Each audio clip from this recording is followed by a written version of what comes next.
Question number 20.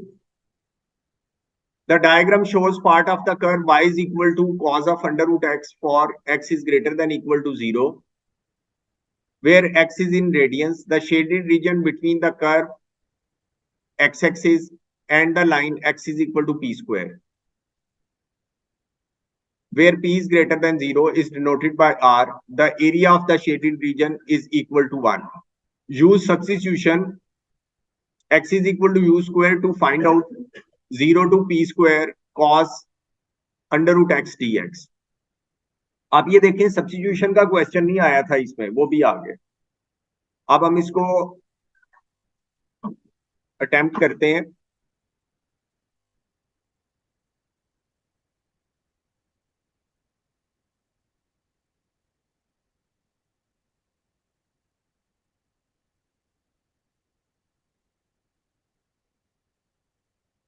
Question number 28.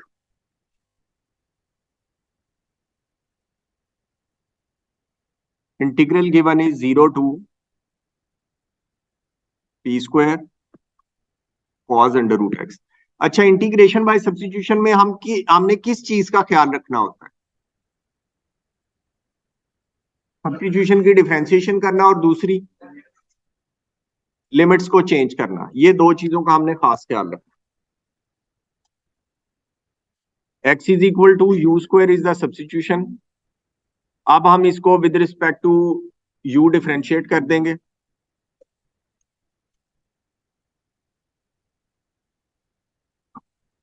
dx की value निकाल लेंगे.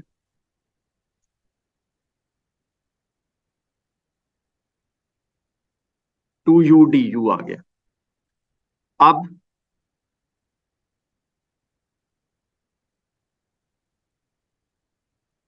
कॉज ऑफ, अच्छा अंडर रूट एक्स किसके इक्वल होगा? इस सब्स्टिट्यूशन को देखें. अंडर रूट एक्स किसके इक्वल हो जाएगा? u के इक्वल हो जाएगा. u dx की वैल्यू क्या है? 2u du. अब हम क्या करेंगे? लिमिट्स को चेंज करेंगे. अगर हम x की जगह पर 0 पुट करेंगे तो u क्या आ जाएगा? 0. अगर हम x की जगह पे p स्क्वायर पुट करेंगे, अपर लिमिट पुट करेंगे, तो p is equal to u आ जाएगा. तो यहां पर 0 टिल u लिमिट्स आ गई. अब ये क्या है? Area of this region R. अब और उसने बताया हुआ है कि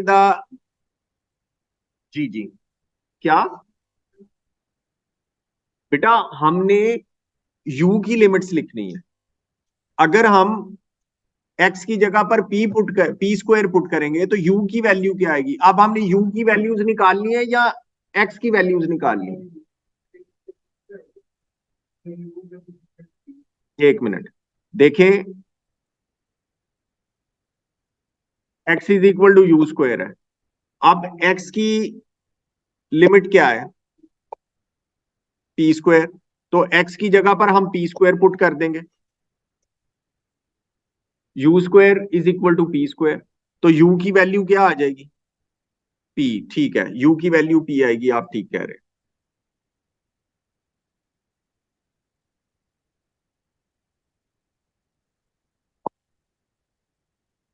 u की वैल्यू p आ गई.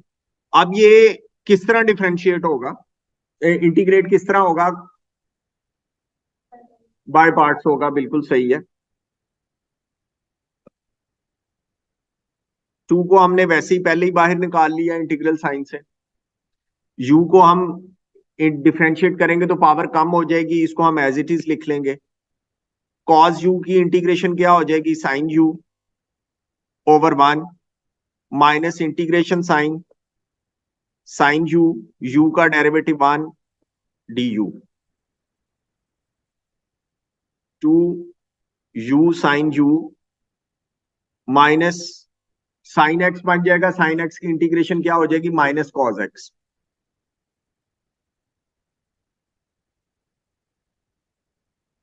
Cos u.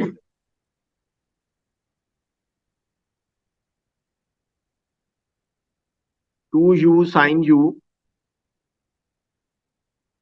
Plus cos u 0 till p और अब हम लिमिट्स को पुट कर देंगे। P sine p plus cos p minus, जब इस u की जगह पर 0 पुट होगा तो ये सारा एक्सप्रेशन खत्म हो जाएगा। और इस कॉस 0 किसके इक्वल होता है?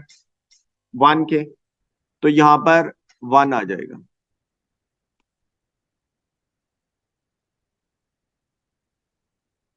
अब हमें पता है ये जो हमने एरिया निकाला है ये रीजन आर का एरिया है, और उसने क्वेश्चन में दिया हुआ है कि रीजन आर का एरिया किसके इक्वल है? 1 के इक्वल है। तो ये सारी चीज बन जाएगी 2p sine p plus cos p, 2 cos p minus 2 is equal to 1। अब हमने शो क्या करना है? अब हमने साइन पी को सब्जेक्ट बनाना है। देख ले, साइन पी को सब्जेक्ट बनाना है।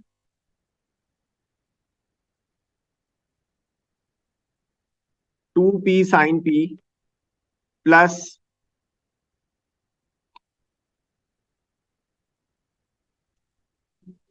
Is equal to 3 minus 2 cos p, sine p is equal to 3 minus 2 cos p over 2p। देखें, जो हमने शो करना था वो आ चुका है। उस्मान, समझ आ गई? ठीक है, आ गई। अब वो कहता है, सेकंड पार्ट में कहता है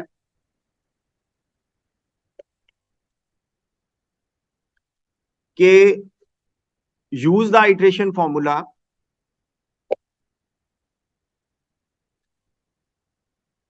Pn plus 1 is equal to sine inverse 3 minus 2 cos Pn over 2Pn with initial value P1 is equal to 1।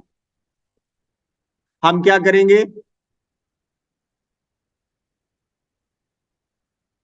P1 तो 1 दे दिया हुआ है। और इंपॉर्टेंट चीज, काम क्या करेंगे? कैलकुलेटर के मॉड को रेडियंस में चेंज कर दें, क्योंकि साइन कॉज आ रहा है और हमारा काम ही रेडियंस का है।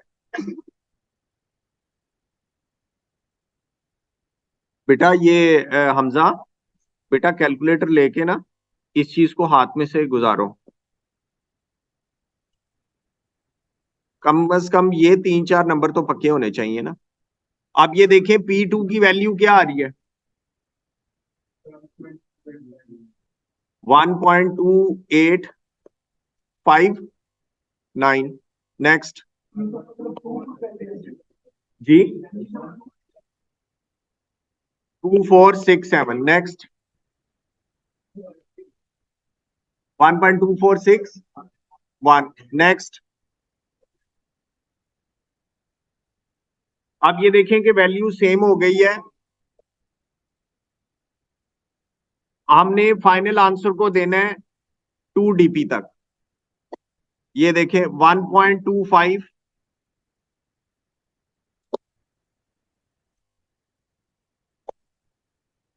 1.25, 1.25, 1.25 आंसर आ रहा है आपका। So the final value of P is 1.25।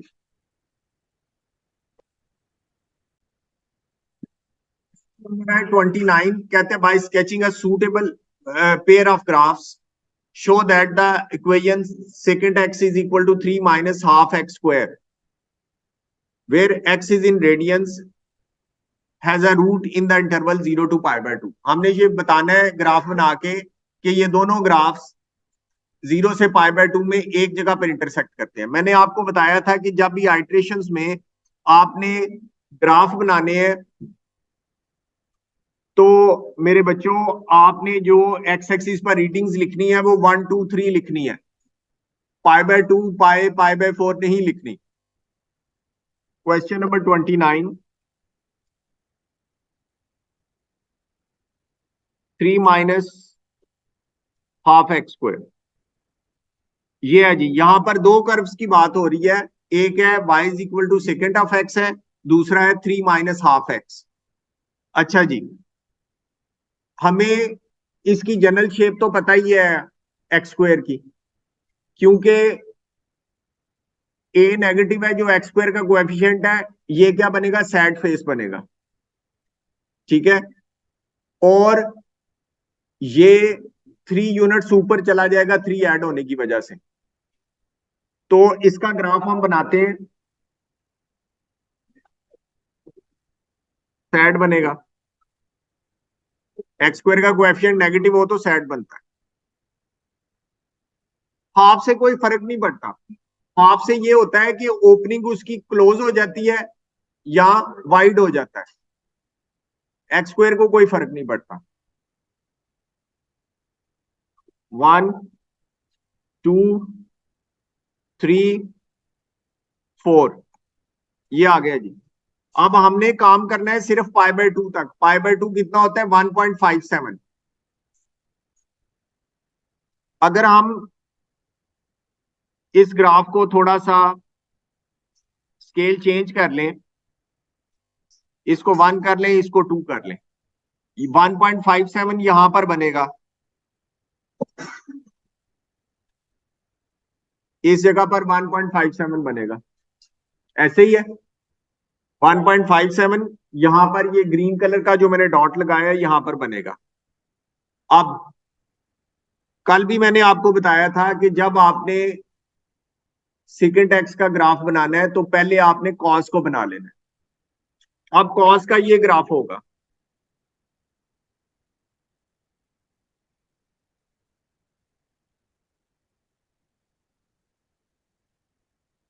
Cos का ये ग्राफ होगा 0 से π/2। ठीक है, रेसिप्रोकल फंक्शन का ग्राफ बनाने का पहला स्टेप क्या है, एसिम्प्टोट्स बनाने हैं। जहां पर 0 है वहां पर एसिम्प्टोट बनेगा।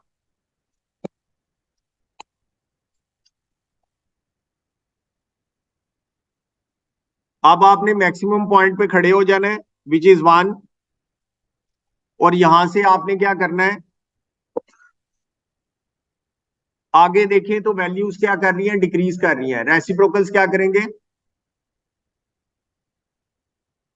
ये जी सेकेंड एक्स का ग्राफ बन गया। अब आप जो अनवांटेड पोर्शन है उसको अरेज कर दें। आपने इसके लिए पेंसिल यूज करनी है, और जो अनवांटेड पोर्शन है उसको मैंने अरेज कर दिया। अब 3 माइनस हाफ एक्स स्क्वायर का ग्राफ बनाना है। इसका वाई इंटरसेप्ट 3 है, 3 यूनिट्स ये ऊपर चला गया हुआ है, इसका ग्राफ ये बनेगा।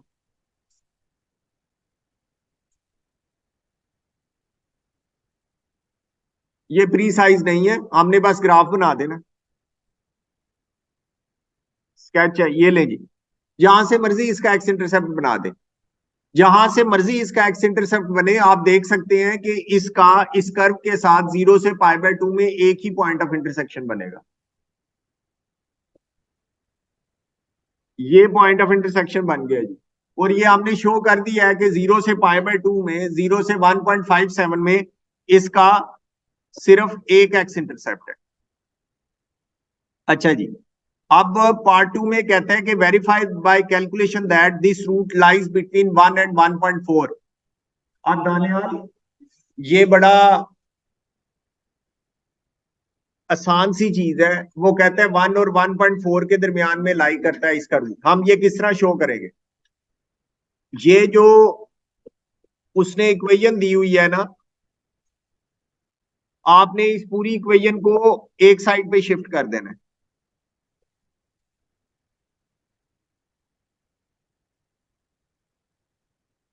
और इसका नाम एफ ऑफ एक्स रख लेना है।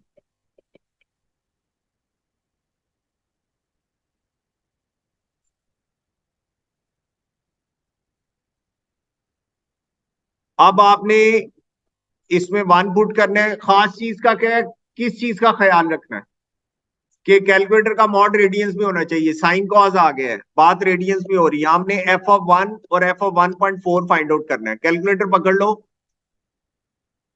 cos 1 -3 plus half into 1। इसको जरा फाइनल आंसर मुझे बताओ जल्दी से। फिर 1.4 पुट करना है,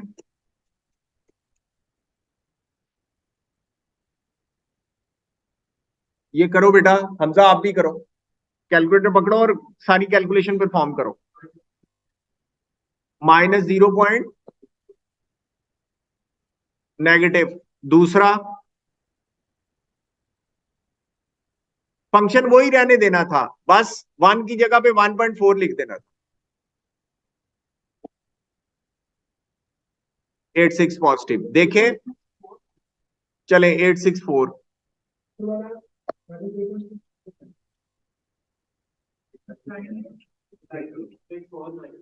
चले चले जो भी आता है हमें पता चल गया है। 3.8 क्या है, 86।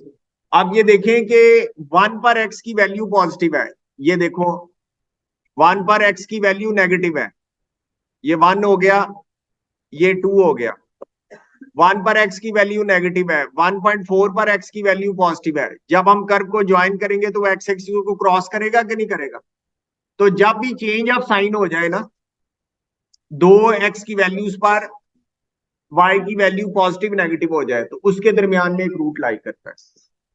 ये ग्राफ से भी मैंने आपको बता दिया। यहां पर हमने स्पेशल एक स्टेटमेंट लिखनी है, change of sine shows a root of this equation lies between 1 and 1.4। ये स्टेटमेंट आपने लिखनी है, जरूर कंक्लूजन जरूर देना है आपने। अच्छा जी, नेक्स्ट पार्ट में कह रहा है, पार्ट नंबर 3 में कह रहा है, ये देखें जी, पार्ट नंबर 3 पढ़े। कहता है कि show that this root also satisfies this equation. कहता है ये जो रूट है ये किस तरह बना है, ये बना है secant x 3 minus half x square को इक्वल रखने से। कहते हैं यहां से जो एक्स की वैल्यू आएगी वो इस इक्वेशन को भी सेटिस्फाई करती है। अगर हम इस इक्वेशन को रीअरेंज करें और ऊपर वाली इक्वेशन बन जाए, तो इसका मतलब ये है कि वो रूट इसका भी है। दानियाल फिर बताऊं, आप ये देखें कि ऊपर वाला रूट किस तरह आया था, दो ग्राफ्स जो हमने बनाए थे, हमने सीकेंट एक्स को और 3 हाफ एक्स स्क्वायर को इक्वल रखा था। अब वो कहते हैं ये रूट, ये जो सर्कल की हुई इक्वेशन है, इसको भी सेटिस्फाई करता है। मैं इस इक्वेशन को रीअरेंज करता हूं और ऊपर वाली इक्वेशन बन जाती है। इसका मतलब सही है, इस इन दोनों के रूट सेम है, वो नीचे वाले को भी सेटिस्फाई करेगा। तो अब ये जो नीचे वाली इक्वेशन दी हुई है उसने, मैं उसको रीअरेंज करके ऊपर वाली इक्वेशन बनाने की कोशिश करता हूं। देख लेते हैं यार,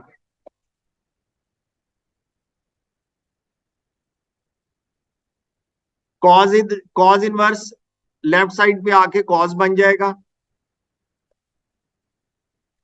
आप दोनों तरफ रेसिप्रोकल कर लें,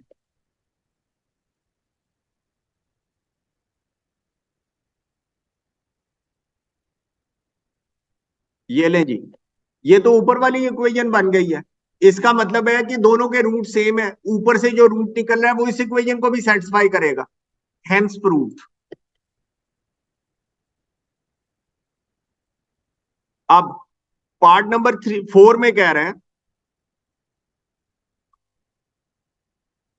use iteration based on the equation in part number 3 to determine the root correct to the 2 decimal places giving the result of each iteration up to 4 dp।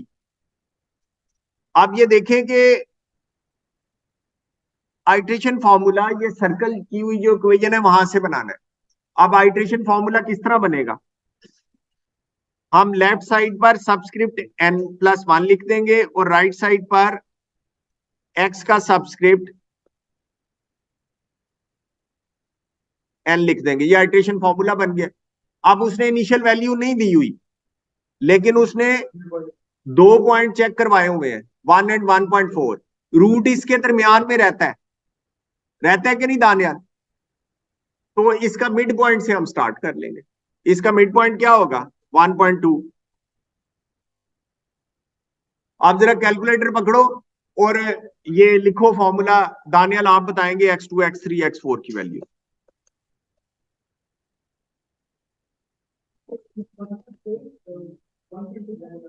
Mid point को लेकर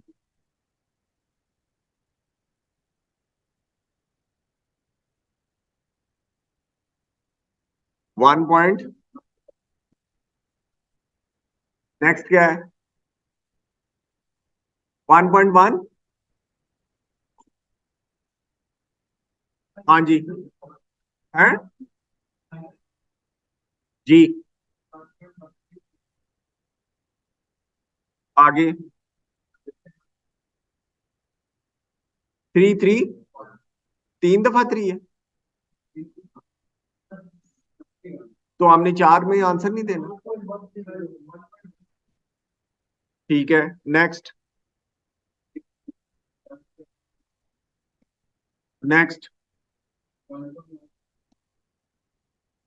अब ये देखें कि यहां पर 2 DP में इसका आंसर, इसका आंसर, इसका आंसर, इसका आंसर देखें सेम आ रहा है। 4 आइट्रेशन में 2 DP में आंसर सेम आ रहा है। तो हमारा फाइनल आंसर होगा x इज इक्वल टू